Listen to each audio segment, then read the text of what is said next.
تو دوسرے پارے میں اللہ تبارک و تعالیٰ آپ کو، ہمیں اور ہمارے ویورز کو کیا میسج، کیا پیغام دے رہے ہیں؟ ہم بھی دین سیکھ رہے ہیں، آپ بھی ہمارے ساتھ دین سیکھیں پروفیسر وقاص صاحب کے ساتھ۔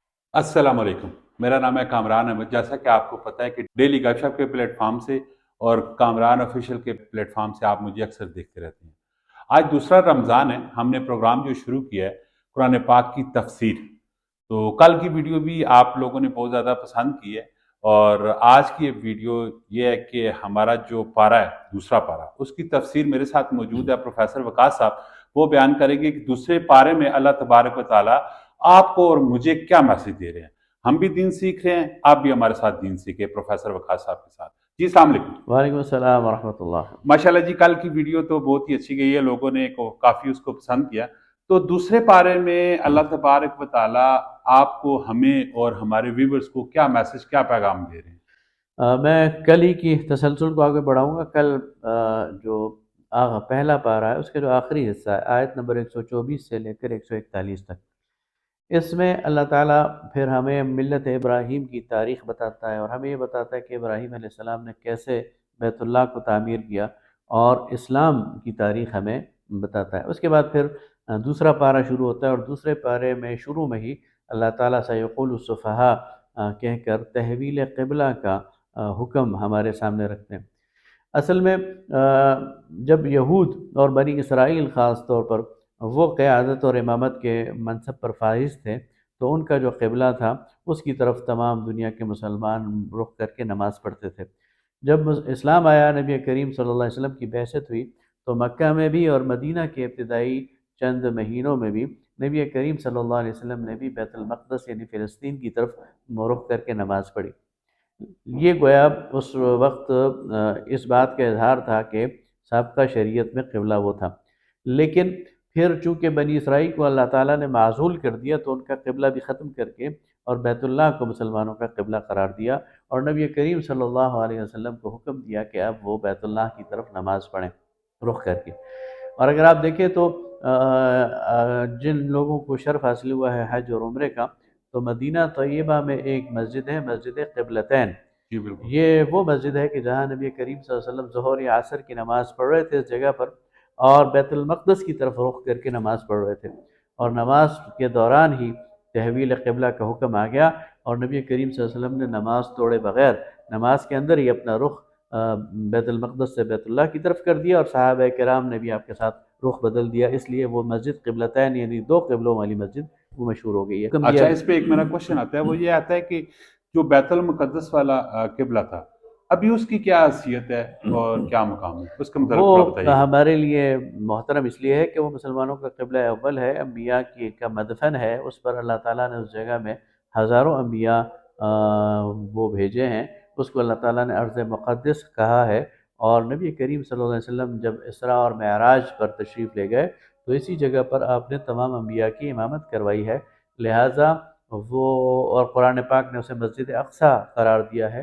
لہٰذا وہ مسلمانوں کے لیے انتہائی محترم مقام ہے، اور مسلمانوں کا اس پر حق ہے۔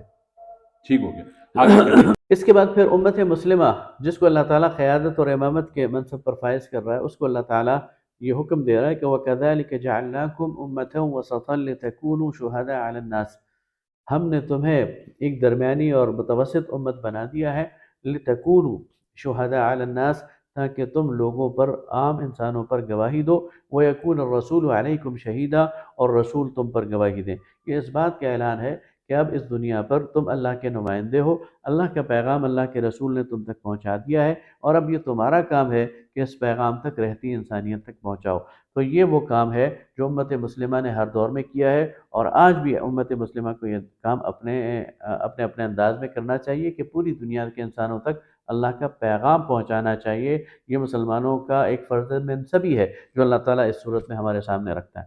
پھر اس کے بعد شریعت کے ابتدائی احکامات اس صورت میں نازل ہوئے، اور اس میں صبر اور نماز کی تلقین بھی کی گئی ہے، اور اس میں جہاد کی بات بھی کی گئی ہے، انفاق فی سبیل اللہ یعنی اللہ کے راستے میں مال خرچ کرنے کی تاکید بھی کی گئی ہے، اور اس کو مثالوں سے واضح کیا گیا ہے۔ اس میں روزوں کی فرضیت کا حکم بھی ہے۔ ہم جو آج رمضان کے روزے رکھ رہے ہیں، اور 1450 سال سے مسلمان روزے رکھ رہے ہیں، تو اس کا جو حکم ہے وہ بھی سورہ بقرہ کی آیت نمبر 188 میں آیا ہے۔ اس کے ساتھ ساتھ پھر نکاح اور طلاق کے جو مسائل ہیں وہ بھی اس میں آئے ہیں، اور باقی جو تفصیلی احکام ہیں حیض کے اور رضاعت کے اور عائلی قوانین کے، وہ بھی دوسرے پارے میں یہ مسائل آئے ہیں، اور یہ اس بات کی طرف اشارہ تھا کہ اب سابقہ شریعت جو ہے وہ منسوخ ہو گئی ہے، اور نبی کریم صلی اللہ علیہ وسلم کو اللہ تعالیٰ نے نئی شریعت دے دی ہے، نئے قوانین دے دی ہے، اور یہ اس کی ابتدا ہے۔ اچھا، یعنی کہ جو کچھ بھی تھا حضور پاک سے پہلے، یعنی کہ قاعدے قانون کچھ اور تھے، جیسے حضور پاک آئے اس دنیا میں تو وہ پھر قاعدے قانون تھوڑے چینج ہو گئے تھے، ایسا ہی ہے، بالکل ہر دور میں جو نبی آئے ہیں اللہ تعالیٰ نے ان کو وقت کے مطابق کچھ شرعی قوانین دیے ہیں۔ جب دوسرا نبی آتا تو وہ انہی قوانین کو لے کے چلتا، یا اللہ تعالیٰ اس میں ترمیم اور تبدیلی کر دیتا۔ جب نبی کریم صلی اللہ علیہ وسلم تشریف لائے تو اللہ تعالیٰ نے سابقہ تمام شریعتوں کو منسوخ کر دیا، اور نبی کریم صلی اللہ علیہ وسلم کو ایک نئی تازہ شریعت دی، جس میں پچھلی شریعتوں کے احکام بھی تھے لیکن یہ نئی شریعت تھی، اور یہ شریعت محمدی صلی اللہ علیہ وسلم کے نام سے موسوم ہے، اور یہ ابدی ہے، تا قیامت ہے، اب اس نے منسوخ نہیں ہونا۔ یہ ختم النبیین۔ جی بالکل۔